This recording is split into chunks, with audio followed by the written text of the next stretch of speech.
हाय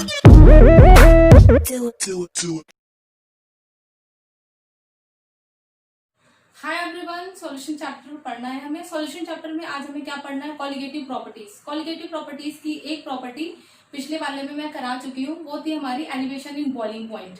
आज हम करेंगे बाकी की 3 कॉलिगेटिव प्रॉपर्टीज। तो हम स्टार्ट करते हैं relative lowering in vapour pressure. Okay, तो अब पहले हम देखते हैं कि हमारा वेपर प्रेशर क्या होता है और इसकी वजह से हमारा क्या लोअर हो रहा है, वेपर प्रेशर कैसे डिक्रीज हो रहा है, उस पर क्या इफेक्ट हो रहा है, वो हम देखेंगे। तो वेपर प्रेशर हमारा क्या होता है, पहले वो देखो कि पहले डालू सेकेंड कॉलिगेटिव प्रॉपर्टी है relative lowering in vapour pressure.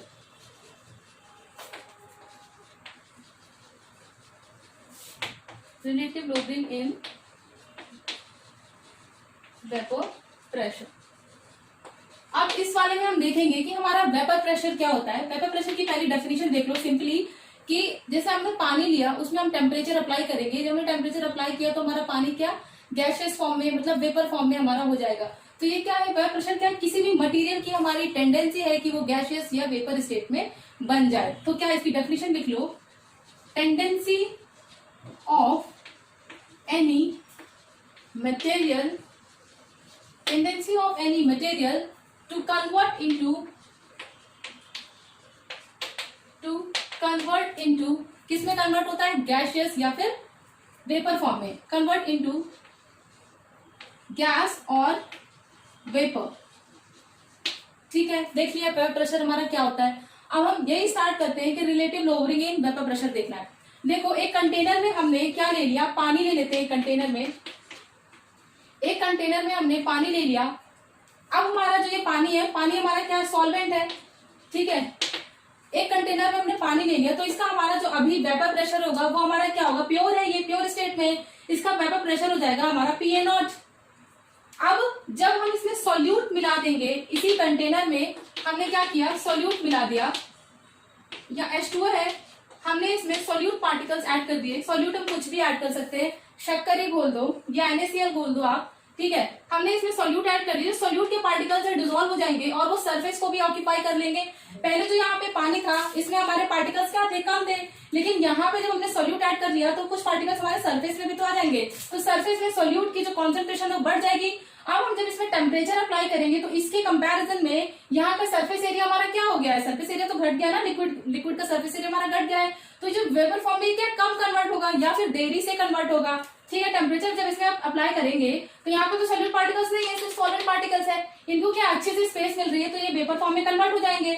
But यहाँ पे टेम्परेचर हम अप्लाई करेंगे तो ये क्या वेपर फॉर्म में देर में कन्वर्ट होंगे, क्योंकि यहाँ पे सॉलिड पार्टिकल्स इकट्ठा है, इसमें टाइम लगेगा। तो ये हमारा क्या बन गया, ये हमारा सोल्यूशन बन गया, क्योंकि इसमें सॉल्वेंट में सॉल्यूट ऐड कर दिया, सोल्यूशन बन गया। इसका वेपर प्रेशर हमारा हो जाएगा PA। अब देखो, अब इसमें क्या है कि हमारा सॉल्यूट का PA0 है और इसका PA है। इसमें हमारा जो लॉ लगता है वो हमारा राउल्स लॉ लगता है। राउल्स लॉ यूज करेंगे इसको निकालने के लिए। राउल्स लॉ हमारा क्या कहता है, हमारा जो प्रेशर होता है वो डायरेक्टली प्रोपोर्शनल होता है मोल फ्रैक्शन के। हमारा जिस सॉल्वेंट का प्रेशर लेंगे उसी सॉल्वेंट का मोल फ्रैक्शन होगा। तो PA हमारा डायरेक्टली प्रोपोर्शनल हो जाता है XA के।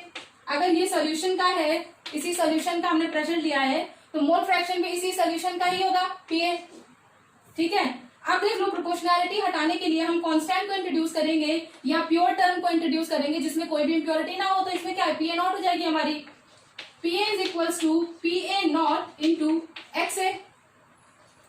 XA। अब हमारा ये मोल फ्रैक्शन है, mole fraction, total mole fraction किसके बराबर होते हैं, 1 के बराबर होता है XA प्लस का XB। अगर हम पूरे सोल्यूशन का जब हम निकालते हैं तो हमारा क्या होता है, XA प्लस का XB इज इक्वल टू क्या होता है, 1 के बराबर होता है। तो अगर हम XA यहां से निकाल लें, इस इक्वेशन से हम XA निकाल लें, तो XA हमारा क्या आएगा, XA is equal to 1 minus का XB। और इसमें क्या करेंगे, XA की वैल्यू पुट कर देंगे। इसमें XA की वैल्यू पुट करो, PA is equals to PA0 1 minus का XB। ठीक है, देख रहे हो ना, ध्यान से देखना।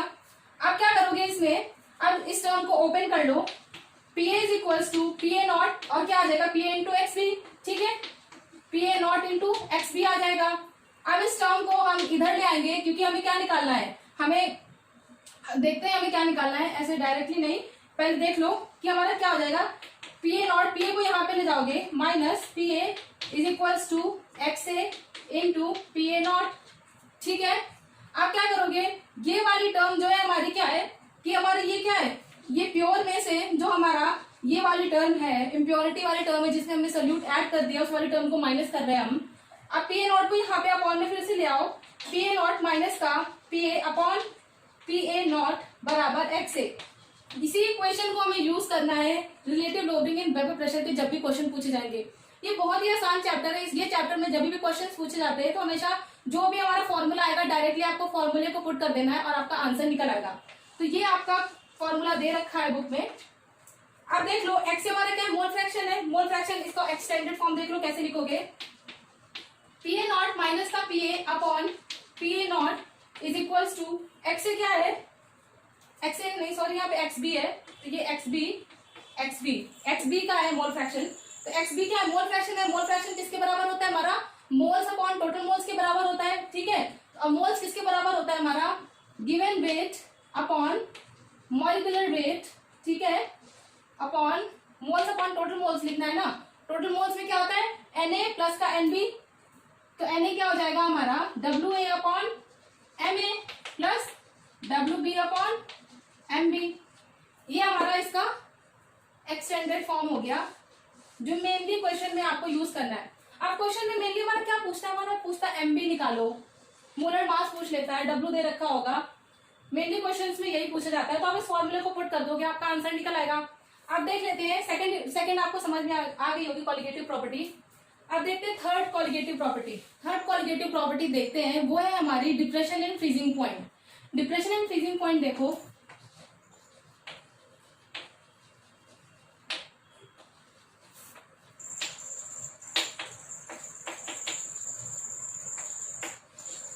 डिप्रेशन एंड फ्रीजिंग पॉइंट में हमें क्या देखना है, पहली बात जो हमारी कॉलिगेटिव प्रॉपर्टी होती है वो हमारी क्या नंबर ऑफ पार्टिकल्स पे डिपेंड करती है।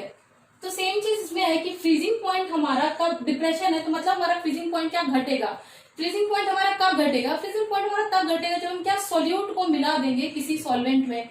तो नंबर ऑफ पार्टिकल्स बढ़ने से हमारा क्या हो जाता है, फ्रीजिंग पॉइंट घट जाता है। नंबर ऑफ पार्टिकल्स बढ़ने पे फ्रीजिंग पॉइंट हमारा घट जाता है। अब हमारा फ्रीजिंग पॉइंट क्या होता है, इसकी डेफिनेशन देखो आप, फ्रीजिंग पॉइंट की डेफिनेशन देखो। अब ये है कि देखो बॉइलिंग पॉइंट की भी डेफिनेशन है, फ्रीजिंग पॉइंट की भी है, वेपर प्रेशर की भी है। तो ऐसा नहीं है कि आप हर डेफिनेशन को रटते बैठोगे, हर डेफिनेशन रटी नहीं जा सकती। एट अ टाइम जब कोई आपसे पूछेगा तो कोई कंफ्यूजन नहीं होनी चाहिए। इसको देखो समझा रही हूं मैं, वेपर प्रेशर हमारा लिक्विड का बराबर हो जाता है वेपर प्रेशर किसके, सॉलिड के। अब ये देखो कैसे, depression and freezing point. Freezing point किसको आप फ्रीज कर रहे हो, फ्रीज किसको कर सकते हो, जो हमारा सॉल्वेंट फॉर्म में, सॉलिड मतलब लिक्विड फॉर्म में, हमारा लिक्विड किस में कन्वर्ट हो जाता है, सॉलिड में कन्वर्ट हो जाता है। तो आप लिक्विड को सॉलिड में कन्वर्ट कर रहे हो, इसी से आपकी डेफिनेशन बनेगी। आपको रटना नहीं है, समझना है। देखो लिक्विड है वो क्या सॉलिड में कन्वर्ट हो रहा है, अब क्या वेपर प्रेशर हमारा इसका दोनों का बराबर हो जाता है। तो फ्रीजिंग पॉइंट कैसे डिफाइन करोगे, फॉर एनी सब्सटेंस, किसी भी सब्सटेंस के लिए, सब्सटेंस हमारा कोई भी लिक्विड हो सकता है, for any substance vapour pressure of liquid becomes equal to vapour pressure of किसका, सॉलिड का।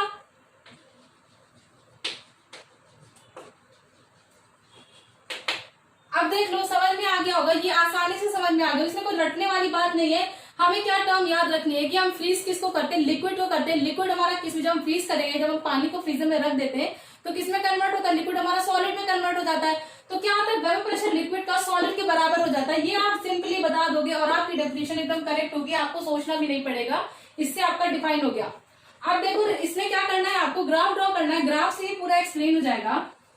ग्राफ देख लो आप, ग्राफ ड्रॉ करना है, इसी वेपर प्रेशर की बात हो रही है इसमें, तो वेपर प्रेशर और टेम्परेचर के बीच में। तो ये क्या है, फ्रीजिंग पॉइंट हमारा क्या है, किसी भी टेम्परेचर है फॉर एनी सब्सटेंस, ठीक है, टेम्परेचर का ही होता है खेल। जब आप बॉइलिंग पॉइंट देखते हैं तो उसमें भी टेम्परेचर देखते हैं कि क्या टेम्परेचर अप्लाई कर दे कि हमारा दोनों का वेपर प्रेशर क्या होता है, बराबर हो जाता है। उसमें भी तो इसमें भी सेम चीज देखनी है कि हम जो टेम्परेचर अप्लाई करेंगे for that temperature for that substance vapour pressure of liquid becomes equal to vapour pressure of solid. कोई टेम्परेचर तो अप्लाई करेंगे, टेम्परेचर क्या अप्लाई करोगे। हाँ, इसको इससे पहले आप ये देख लो, इससे पहले कंटेनर बना लो। कंटेनर में क्या सेम वही सॉल्वेंट ले लो आप, सॉल्वेंट मतलब पानी ले लिया। पानी का जो हमारा फ्रीजिंग मतलब हम फ्रीज करते हैं फ्रीजर में, कितने में हमारा फ्रीज हो जाता है, 0 डिग्री सेल्सियस में फ्रीज हो जाता है। अब 0 डिग्री सेल्सियस मतलब 273 केल्विन में हमारा पानी फ्रीज हो जाता है। ये हमारा क्या सॉल्वेंट है। अब हम पानी में कोई भी नॉन वॉलेटाइल सोल्यूट मिलाएंगे, non volatile solute. Non volatile का क्या मतलब, हमारा नॉन वॉलेटाइल वो चीज होती है जो हमारे क्या उड़ ना जाए। जैसे हम शक्कर है, शक्कर को आप ऐसे ही रख दो रूम टेम्परेचर में तो भाप बन के तो उड़ नहीं जाएगी, ठीक है। कपूर को रख दो, कपूर उड़ जाता है। तो नॉन वॉलेटाइल सोल्यूट आपको मिलाना है। याद रखना है इसमें फ्रीजिंग पॉइंट में हम क्या क्या ऐसा सोल्यूट मिलाते हैं, non volatile solute. Non volatile solute को ऐड कर देंगे हम इसमें पानी में, तो क्या टेम्परेचर हमारा क्या होता है। अब इसका फ्रीज करने में फ्रीजिंग पॉइंट इसका घट जाएगा ना, फ्रीजिंग पॉइंट घट जाएगा। 0 से क्या -1 पहुंच सकता है, -2 पहुंच सकता है, कुछ भी लिख लो, -3 तो घट जाए। जनरली मतलब क्या है कि 0 डिग्री सेल्सियस से इसका टेम्परेचर क्या आपका घट जाएगा। आप ग्राफ से डिफाइन करती हूँ आपको पूरा। ग्राफ देखो, ग्राफ है वेपर प्रेशर और टेम्परेचर के बीच में ग्राफ है हमारा। इस ग्राफ में आपको क्या देखना है, फ्रीजिंग पॉइंट का डिप्रेशन देखना है। हमारा फ्रीजिंग पॉइंट मतलब हमारा क्या लिक्विड सॉलिड में कन्वर्ट होगा, ये इसी के बीच में हमें ग्राफ बनाना है। ग्राफ ऐसे नहीं कि मनगढ़ंत कुछ भी बना दिया, खुद से नहीं बनता ग्राफ। ग्राफ किसी बनेगा कम से ही बनेगा हमारा कि फ्रीजिंग पॉइंट का लिक्विड सॉलिड में जो कन्वर्ट होता है। लिक्विड मतलब हमारा सॉल्वेंट हमारा सॉलिड में कन्वर्ट हो जाएगा। तो क्या होगा कि हमारा सॉल्वेंट के लिए जब ग्राफ बनाएंगे तो ये कुछ ऐसा आता है, ठीक है। थोड़ा और सही से बना लो कि कुछ ऐसा आएगा, मतलब ये भी हमारा घटता है। ये ग्राफ किसके लिए होगा, हमारा प्योर सॉल्वेंट के लिए होगा। ऊपर वाला जो पहला ग्राफ बनाते हो किसके लिए, प्योर सॉल्वेंट के लिए, जो हमने पानी लिया था प्योर सॉल्वेंट के लिए ग्राफ बनेगा। और जब हम प्योर सॉल्वेंट हमारा क्या, ये तो भी सॉलिड फॉर्म में है। प्योर सॉल्वेंट हमारा किस फॉर्म में, सॉलिड की फॉर्म में है। अब यही प्योर सॉल्वेंट हमारा सॉलिड की फॉर्म में है। अब क्या सॉल्वेंट हमारा जब लिक्विड के फॉर्म में होगा तो क्या ग्राफ बनेगा, ऐसे कुछ ग्राफ बनेगा जहां पे आपका ये दोनों इंटरसेक्ट करते हैं। सॉलिड लिक्विड वाले ग्राफ जहां पे आपको इंटरसेक्ट करेंगे या जहां पे मीट करते हैं, यही हमारा क्या हो जाता है, फ्रीजिंग पॉइंट हो जाता है। यही हमारा TF है, यही हमारा फ्रीजिंग पॉइंट है। अब ये हमारा किसके लिए बना था, प्योर सॉल्वेंट के लिए बना था, जब हमने कोई भी नॉन वॉलेटाइल सोल्यूट ऐड नहीं किया था। अब देखो कि हम जब प्योर सॉल्वेंट में हम नॉन वॉलेटाइल सोल्यूट ऐड कर देते हैं तो ग्राफ कैसे बनेगा, तो उसमें कुछ ऐसा ग्राफ आता है, कुछ ऐसा ग्राफ दिखेगा। ये ग्राफ है हमारा जब हम सॉल्वेंट में नॉन वॉलेटाइल सोल्यूट ऐड कर देते हैं।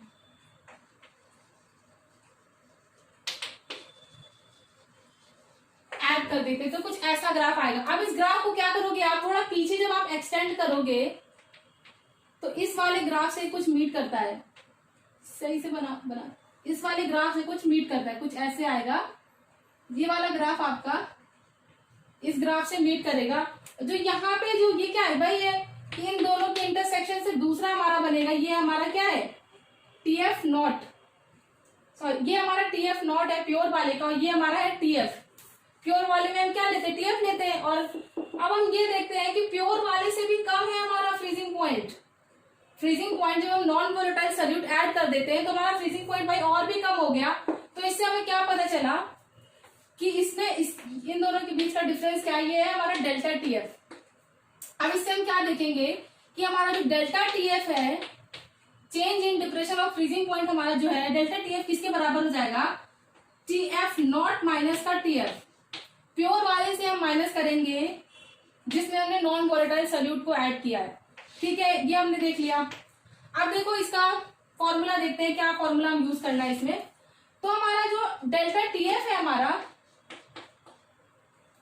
जो हमारा टीएफ है वो हमारा किसके प्रोपोर्शनल होता है, डायरेक्टली प्रोपोर्शनल होता है मोलालिटी के। मोलालिटी टर्म से ज्यादा मोलालिटी लेते थे, क्यों लेते थे, क्योंकि ये टेम्परेचर इंडिपेंडेंट टर्म है हमारी, इसलिए हम मोलालिटी लेते हैं। तो टीएफ हो गया डायरेक्टली प्रोपोर्शनल टू एम के। प्रोपोर्शनैलिटी को हटाने के लिए किसी भी कांस्टेंट को इंट्रोड्यूस करना पड़ता है हमें। तो क्या कांस्टेंट आएगा हमारा, इसमें हमारा कांस्टेंट आता है केएफ इंटू एम। अब हमारा केएफ क्या है, केएफ है हमारा molal depression in freezing point, molal depression in freezing point. इसे एक और नाम से हम बुलाते हैं, इसे और एक और नाम से बोलते हैं, क्या बोलते हैं, cryoscopic constant. Cryoscopic constant, cryoscopic मतलब हमारा वो फ्रीजिंग के लिए यूज होता है ये टर्म, क्रायोस्कोपिक कांस्टेंट फ्रीजिंग के लिए यूज होता है ये हमारा।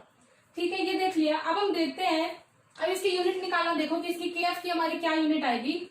केएफ की यूनिट कैसे देखोगे, केएफ यहीं पे रखो, मोलालिटी को नीचे ले जाओ, डेल्टा टीएफ, डेल्टा लेना था इसमें क्योंकि ये क्या चेंज है हमारा, चेंज ही लेते हैं। तो हमारा delta TF by M is equals to KF आ गया।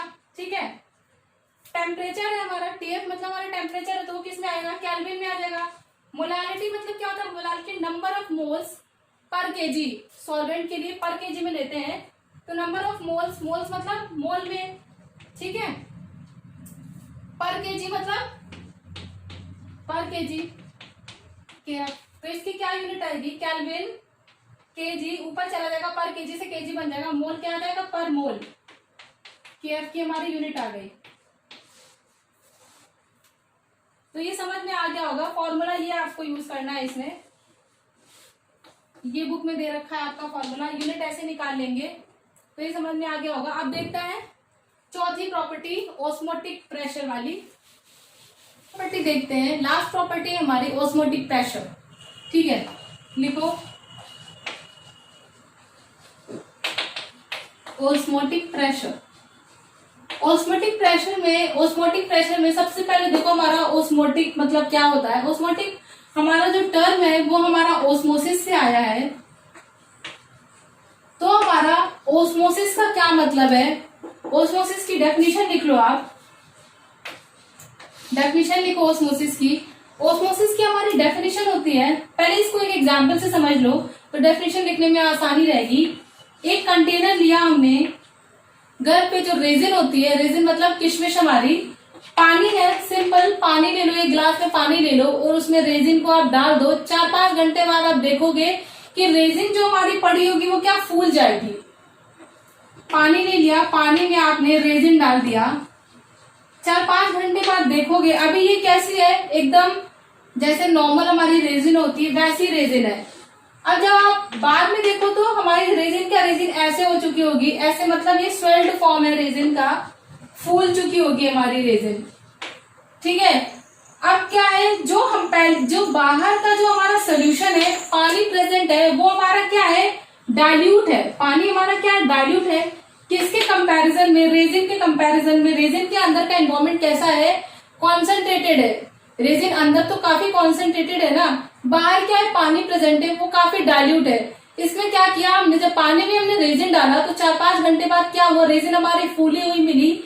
मतलब क्या हुआ कि हमारा डाइल्यूट से कॉन्सेंट्रेटेड में जो हमारे पार्टिकल्स अंदर गए हैं वही हमारा क्या, ओस्मोसिस है। डाइल्यूट से कॉन्सेंट्रेटेड में जो हमारे पार्टिकल्स जाएंगे वही हमारे क्या, ओस्मोसिस है। ओस्मोसिस हमारा इसमें जो, लेकिन गए कैसे, थ्रू सेमी परमिएबल मेम्ब्रेन हमारी ऐसी होनी चाहिए कि जिससे हमारे डाइल्यूट पार्टिकल्स के अंदर एंटर कर सके इजिली। तो इसकी डेफिनेशन लिख लो आप, स्पॉन्टेनियस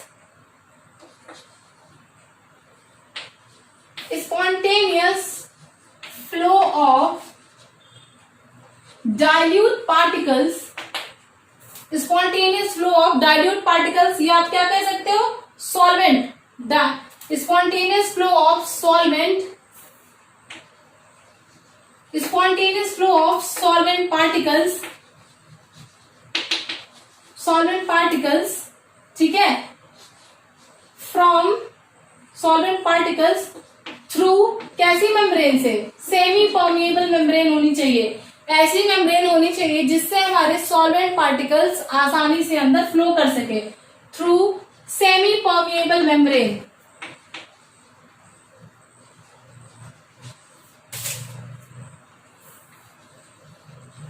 ओके, हमारा क्या है, spontaneous flow of solvent particles through semi permeable membrane from dilute solution to concentrated solution, from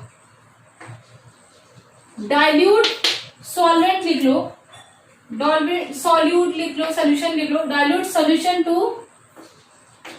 concentrated। Okay, ये हमारी इसकी डेफिनेशन हो गई, समझ में आ गया होगा बहुत आसानी से। एग्जाम्पल से रिलेट करोगे ना तो डेफिनेशन आपको हमेशा याद रहेंगी। क्या है कि हमने रेजिन को हमने पानी में डाल दिया, पानी में डाल के 4-5 घंटे बाद देखा तो हमारी रेजिन क्या फूली हुई मिली।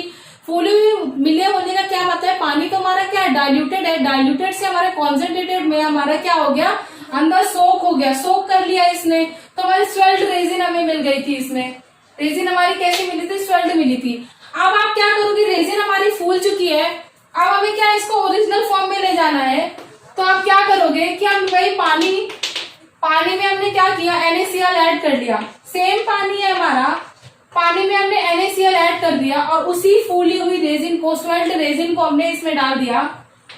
4-5 घंटे बाद आप देखोगे तो कैसा मिलेगा, ये रेजिन आपकी क्या श्रिंक कर चुकी होगी, फिर से हमें श्रिंक रेजिन मिल जाएगी, पतली सी श्रिंक रेजिन मिल जाएगी। स्पेलिंग सही कर लेना, श्रिंक रेजिन आपकी मिल जाएगी। तो ये क्या हुआ कि बाहर तो अब ये अंदर का कैसा हो गया था, पानी चला गया था, तो अब कॉन्सेंट्रेटेड रेजिन नहीं थी, पानी जाने के बाद हमारा इसका एनवायरमेंट कैसा हो गया था, डाइल्यूटेड हो गया था, और बाहर जो NaCl था उसका क्या था, कॉन्सेंट्रेटेड था, तो हमारा डाइल्यूट से फिर क्या चला गया, बाहर चला गया कॉन्सेंट्रेटेड में। ठीक है, तो हमारा ये भी क्या है, ओस्मोसिस ही है हमारा, ये भी हमारा ओस्मोसिस प्रोसेस है। ठीक है, अब आप देखो, अब आप एक चीज और ऑब्जर्व करोगे इसमें, वो भी एक फिगर के थ्रू देख लो। जब आप पहले तो एक कंटेनर बना लो, कंटेनर में आपने क्या किया, यहाँ पे पानी भर लिया, पानी, सॉल्वेंट या लिक्विड कुछ भी ले लो, यहाँ पे एक सेमी परमिएबल मेम्ब्रेन लगा दी। सेमी परमिएबल ऐसी मेम्ब्रेन होती है जिससे हमारा स्पॉन्टेनियस फ्लो हो जाता है। ठीक है, अब बगल में एक और कंटेनर ले लिया, उसमें भी हमने क्या, यहाँ इस लेवल तक का पानी यहाँ पे भरा हुआ है, वहां पे भी हमने पानी भर दिया, यहाँ पे हमने पानी भरा है, और ये हमारा कैसा है, ये पानी मत भरो, आप क्या कर लो, सॉल्वेंट ले लो कोई, और सॉल्वेंट कैसा हो, डाइल्यूटेड सॉल्वेंट हो, डाइल्यूट हो, ये डाइल्यूट है, और यहाँ पे हमने सॉल्वेंट ले लिया, ये हमारा क्या कॉन्सेंट्रेटेड है, कॉन्सेंट्रेटेड सॉल्वेंट यहाँ पे ले लिया। तो ओस्मोसिस के लिए क्या होता है कि ओस्मोसिस प्रोसेस होने के लिए डाइल्यूट से हमारा किस में जाएगा, कॉन्सेंट्रेटेड में जाएगा, डाइल्यूट से कॉन्सेंट्रेटेड में जाएगा। बट आप क्या करते हो, यहाँ पे आप पिस्टन लगा देते हो, यहाँ पे आपने क्या किया, पिस्टन लगा दिया, ढक्कन लगा दिया आपने, और वो प्रेशर अप्लाई करते हो इसमें। आप क्या अप्लाई करते हो, प्रेशर अप्लाई करते हो, प्रेशर अप्लाई किया आपने, प्रेशर बढ़ाया इसमें। जब आप प्रेशर बढ़ाओगे तो क्या होगा, दबेगा, दबेगा तो अभी क्या, डाइल्यूट से यहाँ पे आ रहा था ना, डाइल्यूट से कॉन्सेंट्रेटेड में आ रहा था, तो हमारा क्या ओस्मोसिस प्रोसेस हो रहा था। बट हमने कॉन्सेंट्रेटेड जहाँ पे सॉल्वेंट भरा था वहीं पे हमने ढेर सारा प्रेशर अप्लाई करना शुरू कर दिया, तो अब क्या होगा, कॉन्सेंट्रेटेड से इसमें जाने लगेगा, हमारा कॉन्सेंट्रेटेड से डाइल्यूट में फ्लो होने लगेगा। ये हमारा होता है रिवर्स ओस्मोसिस, इसे हम कहते हैं रिवर्स ओस्मोसिस।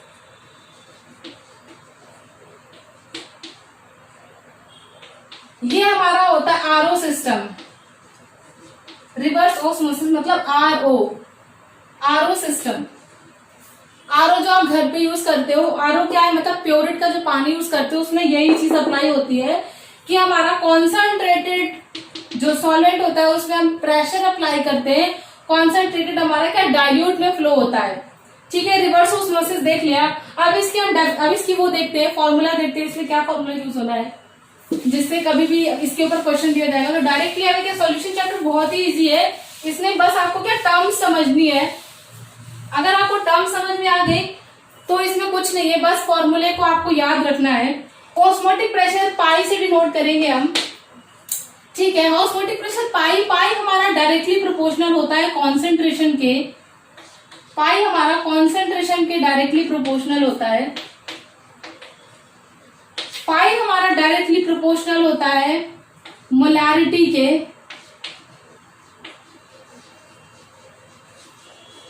कॉन्सेंट्रेशन मोलैरिटी के डायरेक्टली प्रोपोर्शनल होता है।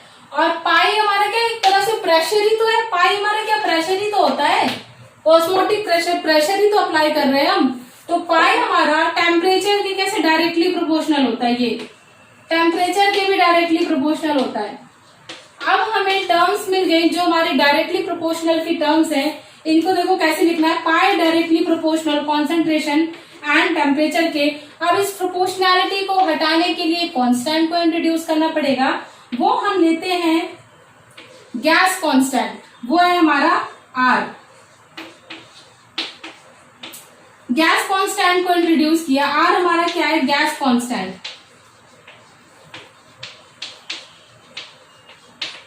आर हमारा गैस कांस्टेंट है, तो ये हमारा फॉर्मूला इसमें हम यूज करते हैं, ठीक है। इस फॉर्मूले का एक और फॉर्म देख लो। अब हमारा pi is equals to C R T है। सी हमारा क्या है, कॉन्सेंट्रेशन। कॉन्सेंट्रेशन किसके बराबर होता है, मोल्स अपॉन वॉल्यूम के बराबर होता है, लिख लो मोल्स अपॉन वॉल्यूम। अब हमने मोल्स अपॉन वॉल्यूम के बराबर होता है, ये भी हमारा फॉर्मूला है, इसको भी याद रखना कि आपका मोल और वॉल्यूम दे रखा हो तो ये वाला फॉर्मूला यूज कर लोगे, डायरेक्टली कॉन्सेंट्रेशन जब हमारी ना गिवन हो। बट अब इसमें क्या है कि आर जो है हमारा, आर की डिफरेंट वैल्यूज होती है, वो यूनिट के ऊपर डिपेंड करती है। यूनिट हमारे किससे चेंज हो जाएंगी, मोल से चेंज हो जाएंगी, वॉल्यूम से चेंज हो जाएंगी, टेम्परेचर तो केल्विन में ही रहेगा, उससे कोई फर्क नहीं पड़ेगा।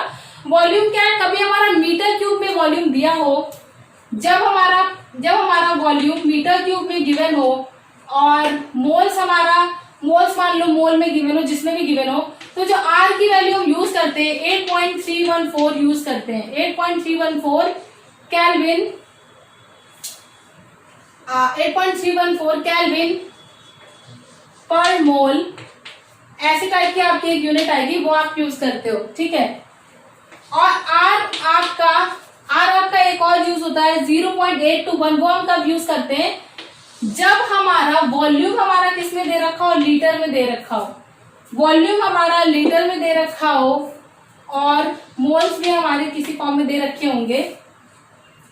तो देखो इसमें क्या करना है आपको, इसमें आर की जो वैल्यू होती है 0.821 यूज करते हैं, 821 लीटर एटीएम। हाँ, आप क्या देखना है, ये जो हमारा पाई है, पाई हमारा क्या प्रेशर है, प्रेशर हमारा क्या एटीएम ही तो है।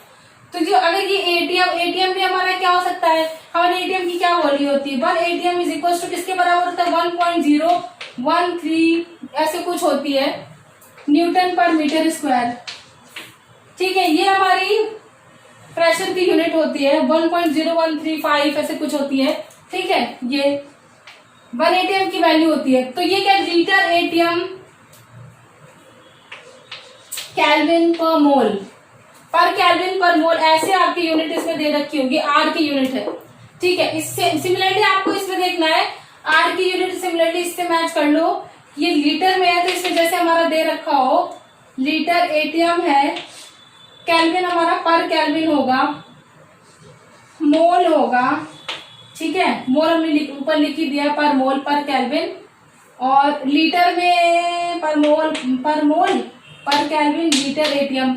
अब हमारे यहाँ मीटर क्यूब में है ये, तो लीटर की क्या जगह हो जाएगा, मीटर क्यूब हो जाएगा, मल्टीप्लाई में लिख लो मीटर क्यूब, ठीक है। एटीएम हमारा प्रेशर है, तो प्रेशर के लिए क्या, ये एटीएम हो सकता है प्रेशर, या न्यूटन पर मीटर स्क्वायर हो जाएगा।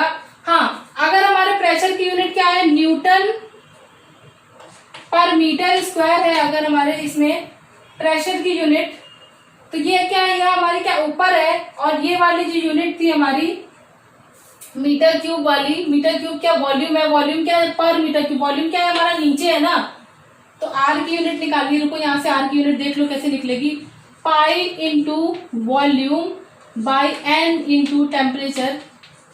डायरेक्ट आप यहाँ से निकाल लेना pi into V n by T. तो पाई क्या है हमारा प्रेशर है, प्रेशर हमारा किसमें हो सकता है, न्यूटन पर मीटर स्क्वायर हो सकता है। वॉल्यूम हमारा क्या है, मीटर क्यूब में है, ठीक है। मोल्स हमारे कितने हैं, मोल में है, ठीक है। टेम्परेचर हमारा क्या केल्विन में है। अब इसको सॉल्व कर लो, इतना हौच पौच करने की जरूरत नहीं थी, डायरेक्ट आप सॉल्व कर लो। तो क्या आ जाएगा न्यूटन, तो न्यूटन मीटर पर मोल पर केल्विन, ये वाली करते हैं हम यूज 8.314। ठीक है, अगर इसमें कुछ गड़बड़ है, एक सेकंड, जूल पर मोल पर केल्विन। हाँ, तो इसको जो न्यूटन मीटर होता है हमारा, ये न्यूटन मीटर कोई गड़बड़ी नहीं थी। न्यूटन मीटर हमारी क्या एनर्जी की भी यूनिट होती है, तो इसे क्या लिख सकते हैं, जूल लिख सकते हैं। तो क्या आ जाएगी जूल पर मोल पर केल्विन, ठीक है। ये है आपकी आर की वैल्यू, याद रखना दोनों आर की वैल्यूज, किसी भी आर की वैल्यू का यूज कर सकते हैं और डिपेंड किस पे करता है, वॉल्यूम और मोल्स में। जब हमारा मीटर क्यूब में दे रखा होगा तो ये यूज करेंगे, और जब हमारा मोल्स में दिया होगा ये यूज करेंगे। जब हमारी वॉल्यूम की टर्म लीटर में दे रखी होगी तब आर की वैल्यू हमारी 0.0821 के फॉर्म में यूज करेंगे, ठीक है। आपको ये प्रॉपर्टी भी समझ में आ गई। ये फॉर्मूला आपको यूज करना है, याद रखना, नोटबुक में ये फॉर्मूला दे रखा है, इसी के बेसिस पे आपको न्यूमेरिकल सारे सॉल्व करने हैं। आई होप आपको सारी कॉलिगेटिव प्रॉपर्टीज समझ में आ गई होंगी। Thank you so much.